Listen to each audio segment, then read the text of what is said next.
Good morning, back up at the forge again. Gonna try to work on some knives today. I've got a few custom orders coming up. Got several Damascus orders coming up.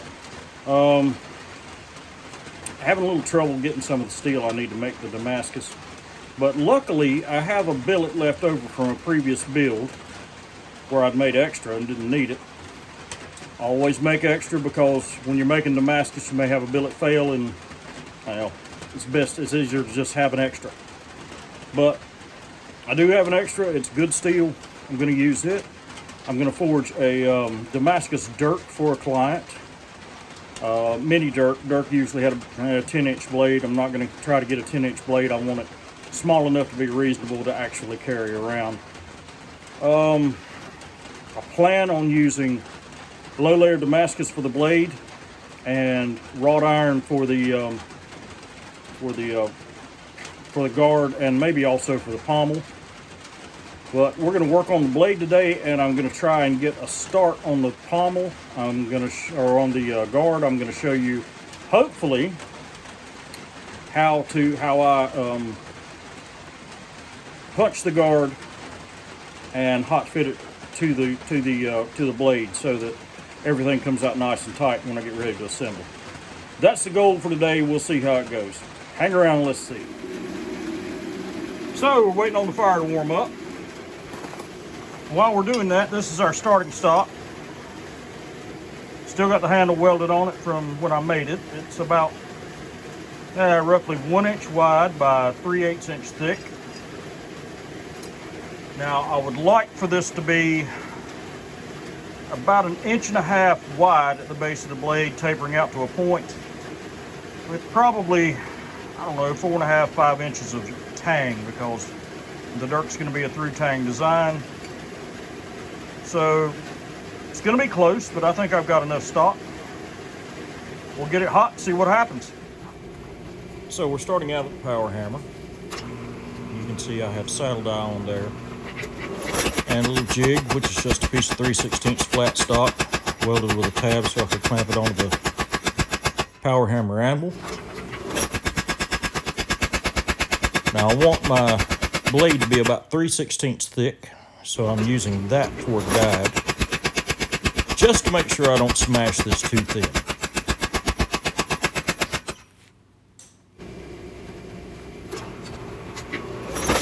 You'll notice as I'm breaking this stock down, it's becoming wider as well as thinner and longer, and that's exactly what I want.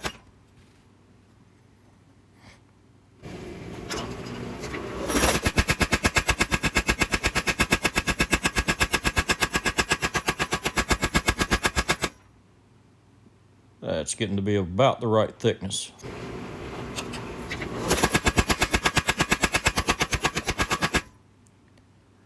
I don't know what's up with the camera today. That metal's much hotter than the camera's showing it to be.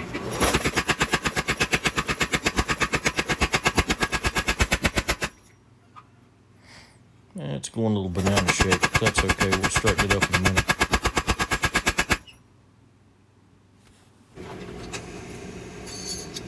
Change that die out. We're good enough. I just need to straighten it up. Light taps. Straighten the billet up.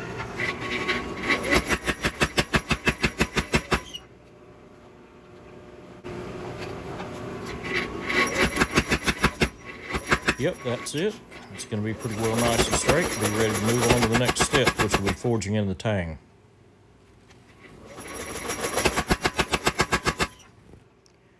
Now off camera, I'm going to chisel in a mark that'll be where I want the transition between the blade and the handle, or the blade and the Tang, right there. And this, to me, is the most crucial part of this build, is getting this Tang right. Making sure it stays centered in the blade, making sure it stays the right thickness, and getting it tapered down to the right width. Anything else that goes wrong, I can easily grind out or forge out.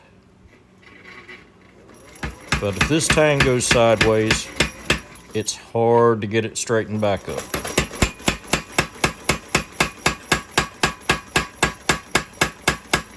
So I'm taking my time, working it out, working it down, trying to keep my shoulders even and keep the tang centered. Now I need that tang to be about 5.5 inches long.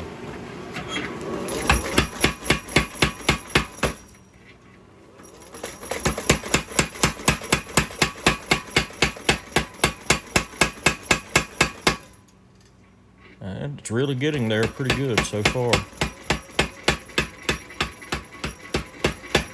Just keep slowly working it out.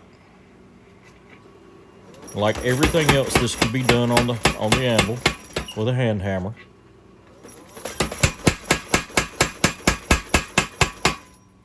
And I've done many of them on the anvil with the hand hammer, but just don't have time for all that right now.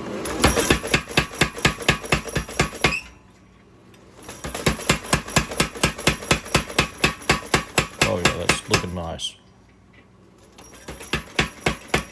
Now I want that tang to taper in both directions. So I want it to taper in width and I want it to taper in thickness.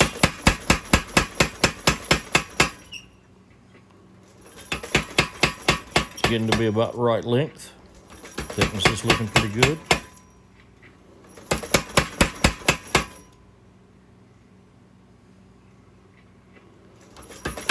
Make sure it stays centered.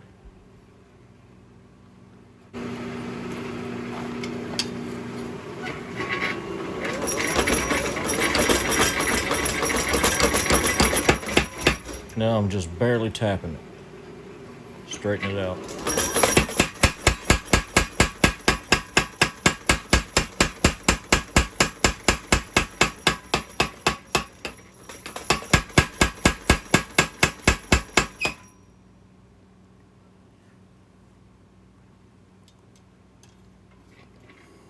Just run it sideways through the hammer to just straighten it out. Pass here.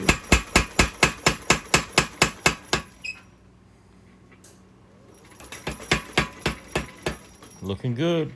About time to go clean it up on the grinder and get to work on the guard.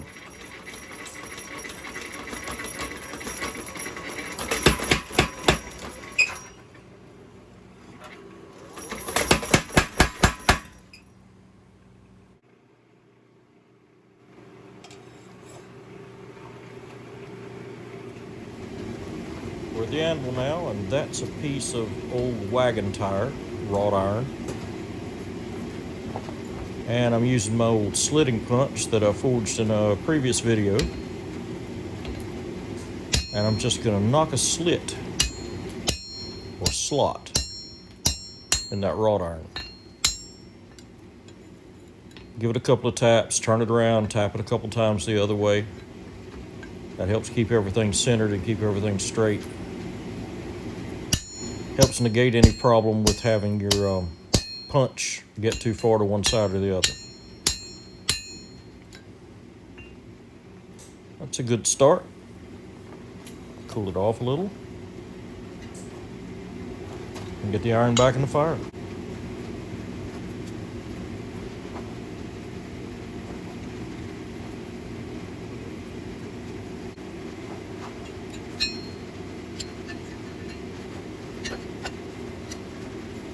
Start it again. Tap, tap. Now I'm going to turn it over and punch it from the other side. That slitting punch left a dark spot on the back side so I could see where to locate it to hit from the other side.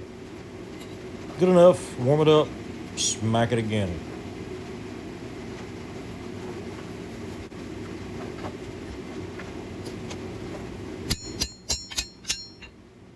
Couple of taps,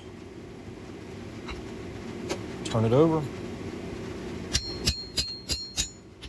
a couple of more taps, go down to the hardy hole, and knock the slug out. And there you go, you can see the slot punched in there. Now I'm actually going to size that slot with the tang of the knife. I've cleaned the tang up a little bit on the grinder. And now I'm going to drive the tang of the knife down into the slot. Now, mind you, I have not forged a point on that knife blade yet. Nothing's been heat treated. That blade is still plenty soft and plenty tough, so I can get away with this.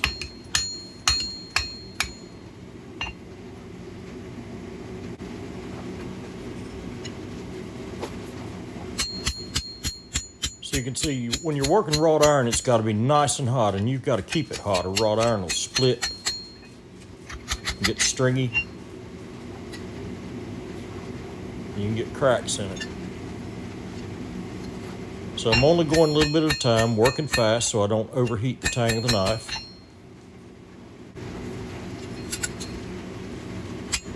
Knock it down a little more. I think one more time is going to do it.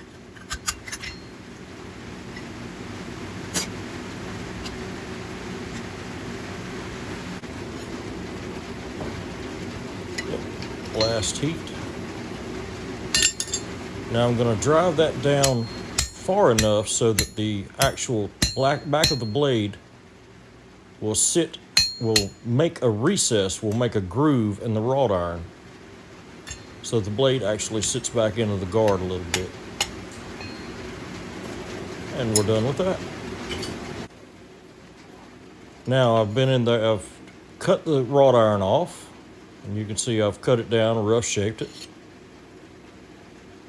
It fits almost all the way up onto the knife. Just a little gap, but with a tap of the hammer,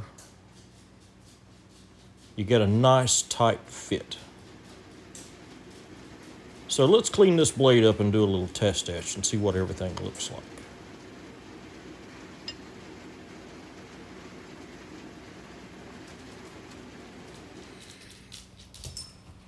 All right, so here's the blade with the guard. Just gonna do a quick test etch before heat treat. See, that guard will fit right up. Notice there's a slag occlusion right here in that wrought iron. And I'm sure back in history that could be an issue too. So I'm not gonna worry about it, it'll just add character. And we'll run it through a test etch and see what it looks like.